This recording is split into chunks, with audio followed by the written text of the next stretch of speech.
സാത്താന് നിന്റെ മേലുള്ള എല്ലാ അവകാശവാദങ്ങളെയും തകർത്തെറിഞ്ഞ നിമിഷമാണ് യേശു ക്രൂശിൽ സകലതും നിനക്കായി പൂർത്തീകരിച്ച നിമിഷം.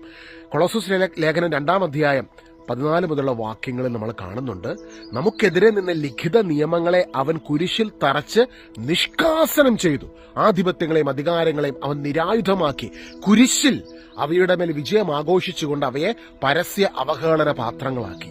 അപ്പോൾ സാത്താന് നിന്റെ മേൽ അവകാശവാദം ഉന്നയിക്കുവാൻ കാരണം എന്തായിരുന്നു? നിനക്കെതിരെ നിന്ന ലിഖിത നിയമങ്ങൾ, ദൈവം പഴയ നിയമത്തിലൂടെ നൽകിയ കൽപ്പനകൾ, ആ കൽപ്പനകളിലൂടെ ഒരു വ്യക്തിക്കും നീതീകരണം ലഭിക്കുന്നില്ലായിരുന്നു. അതുകൊണ്ടാണ് ദൈവം തന്നെ ഈ ഭൂമിയിലേക്ക് കടന്നു വന്ന് തന്റെ രക്തത്തിലൂടെ പുതിയ ഉടമ്പടി സ്ഥാപിച്ചത്. നമ്മൾ ഹെബ്രായ ലേഖനത്തിൽ കാണുന്നുണ്ട്, റോമാലേഖനത്തിലും കാണുന്ന ഒരു കാര്യമല്ല, ഒരു കാര്യമുണ്ട്. അതായത് ഒരുവനും നീതീകരിക്കപ്പെടുന്നില്ല നിയമത്തിലൂടെ. ഒരു വ്യക്തിയും നിയമത്തിലൂടെ നീതീകരിക്കപ്പെടുന്നില്ല. ബൈബിളില് ദൈവത്തിന്റെ ഹൃദയമുള്ളവൻ, ദൈവത്തിന്റെ മനസ്സുള്ളവൻ എന്ന് വിളിക്കുന്ന ഒരു വ്യക്തിയായിരുന്നു ദാവീദ്. ആ ദാവീദിന്റെ ജീവിതത്തിലും എത്രയോ വലിയ പാപകരമായ അവസ്ഥകൾ ഉണ്ടായിട്ടുണ്ട്. എത്രയോ കൽപ്പനകളുടെ ലംഘനങ്ങൾ നമ്മൾ നടന്നതായിട്ട് നമ്മൾ കാണുന്നുണ്ട്.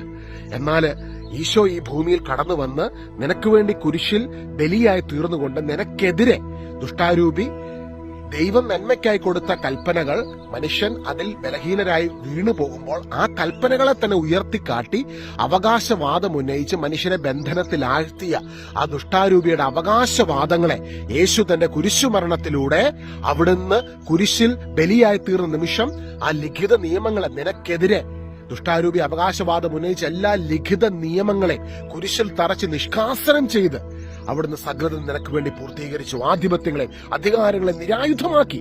അതായത് പിശാചിന്റെ സാത്താന്റെ ആയുധങ്ങളെ മുഴുവനും ഡിസാം ചെയ്തു. അവന്റെ ആ ശക്തികളെ കർത്താവ് ഉന്മൂലനം ചെയ്ത് നിർവീര്യമാക്കി. ഇന്ന് യേശു ക്രിസ്തുവിൽ വിശ്വസിക്കുന്ന ഒരു വ്യക്തിയുടെ ഉള്ളിൽ ക്രിസ്തു വന്ന് വസിക്കുകയാണ്. നീ ക്രിസ്തുവിലും ക്രിസ്തു നിന്റെ ഉള്ളിലും വസിക്കുന്നു. ഹല്ലേലൂയ. എന്റെ ശരീരം ഭക്ഷിക്കുകയും എന്റെ രക്തം പാനം ചെയ്യുകയും ചെയ്യുന്നവൻ ഞാൻ അവനിലും അവൻ എന്നിലും വസിക്കുന്നു. ഇന്ന് ക്രിസ്തു നിന്നിലും നീ ക്രിസ്തുവിലും വസിക്കുകയാണ്. നിന്റെ വാക്കുകൾക്കൊരു ശക്തിയുണ്ട്. നിന്റെ പ്രാർത്ഥനകൾ യേശുവിന്റെ പ്രാർത്ഥന പോലെ ശക്തമായ പ്രാർത്ഥന, കാരണം നിന്റെ ഉള്ളിൽ ക്രിസ്തു വസിക്കുന്നു.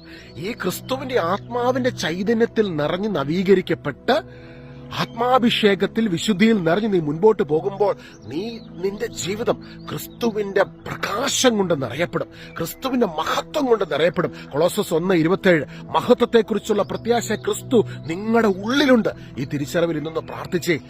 ആധിപത്യങ്ങളെയും അധികാരങ്ങളെയും കുരിശിൽ നിനക്ക് വേണ്ടി നിരായുധമാക്കിയവൻ, സകലതിനുമേലും വിജയം നേടിയെടുത്തവൻ, സകലതും പൂർത്തീകരിച്ചവൻ ഇന്ന് നിന്റെ ഉള്ളിൽ വന്ന് വസിക്കുകയാണ്.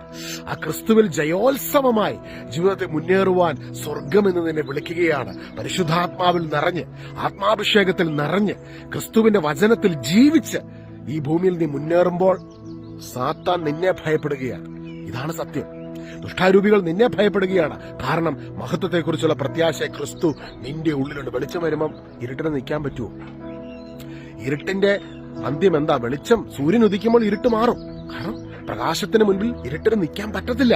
അന്ധകാരവും പ്രകാശവും തമ്മിൽ യുദ്ധമല്ല. പ്രകാശം വരുമ്പോൾ അന്ധകാരം പോവുകയാണ്.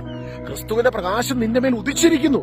അതുകൊണ്ട് അപ്പോസ്തലൻ പഠിപ്പിക്കുന്ന എഫെസസ് ലേഖനത്തിൽ, ഉറങ്ങുന്നവരെ നിങ്ങൾ ഉണർന്നെഴുന്നേൽക്കുവിൻ, മരിച്ചവരിൽ നിന്ന് എഴുന്നേൽക്കുവിൻ. ഹല്ലേലൂയ. ക്രിസ്തുവിന്റെ പ്രകാശം നിങ്ങളിലേക്ക് അടിക്കുന്നു. ക്രിസ്തുവിന്റെ പ്രകാശം, ആ പ്രകാശമാണ് ഈ വീഡിയോ സന്ദേശത്തിലൂടെ നിങ്ങൾക്കരികിലേക്ക് കടന്നു വന്നിരിക്കുന്നത്. ഈശോ ആധിപത്യങ്ങളെയും അധികാരങ്ങളെയും നിരായുധമാക്കി നിനക്കെതിരെ നിന്ന ലിഖിത നിയമങ്ങളെ കുരിശിൽ തറച്ച് നിഷ്കാസനം ചെയ്തു. ഇന്ന് മരിച്ച് അടക്കപ്പെട്ട് ഉയർത്തെഴുന്നേറ്റ ക്രിസ്തുവിൽ വിശ്വസിക്കുന്ന നിന്റെ ഉള്ളിൽ ക്രിസ്തുവിന്റെ മഹാചൈതന്യം വന്ന് വസിക്കുന്നു. നിന്റെ വാക്കുകൾക്ക്, പ്രാർത്ഥനകൾക്ക്, സ്തുതിപ്പുകൾക്ക് ഒരു വലിയ ശക്തിയുണ്ട്. സ്വർഗത്തെ ഭൂമിയിൽ കൊണ്ടുവരുന്ന ശക്തി. അതാണ് കർത്താവിന്റെ ആഗ്രഹം. ഈശോ പ്രാർത്ഥിച്ചില്ലേ, സ്വർഗസ്ഥനായ ഞങ്ങളുടെ പിതാവേ, അങ്ങയുടെ നാമം പൂജിതമാകണമേ, അങ്ങയുടെ രാജ്യം വരണമേ. ഈശോ പഠിപ്പിച്ച പ്രാർത്ഥന നമ്മൾ പ്രാർത്ഥിക്കുമ്പോൾ ഈ ഒരു തിരിച്ചറിവിൽ ഒന്ന് പ്രാർത്ഥിച്ച് സ്വർഗീയമായ അഭിഷേകം നിന്റെ ഭവനത്തിൽ വന്ന് നിറയപ്പെടും. അത്ഭുതങ്ങൾ സംഭവിക്കും. ഇന്നത്തെ ദിവസം സ്വർഗീയമായ അത്ഭുതങ്ങളും അടയാളങ്ങളും സംഭവിക്കുന്ന ഒരു ദിവസമായി തീരട്ടെ. യേശുവിൻ നാമത്തിൽ പിതാവെ പ്രാർത്ഥിക്കുന്നു. അവിടുന്ന് കൃപയോടെ കേട്ട് ഉത്തരം അരുളി ഞങ്ങളെ എല്ലാവരും ഈ നിമിഷം അനുഗ്രഹിച്ച് അഭിഷേകത്തിൽ നിന്ന് അഭിഷേകത്തിലേക്ക്, കൃപയ്ക്ക് മേൽ കൃപയിലേക്ക് അവിടുന്ന് വളർത്തുന്നതിനെ ഓർത്ത് നന്ദി പറയും. സഹോദരങ്ങളെ, ദൈവത്തിന്റെ ശക്തമായ കരത്തിന് കീഴിൽ താഴ്മയോടെ നിന്നേ അവിടുന്ന് നമ്മളെ ഉയർത്തും കേട്ടോ. കരം പിടിച്ചുയർത്തും. God bless you.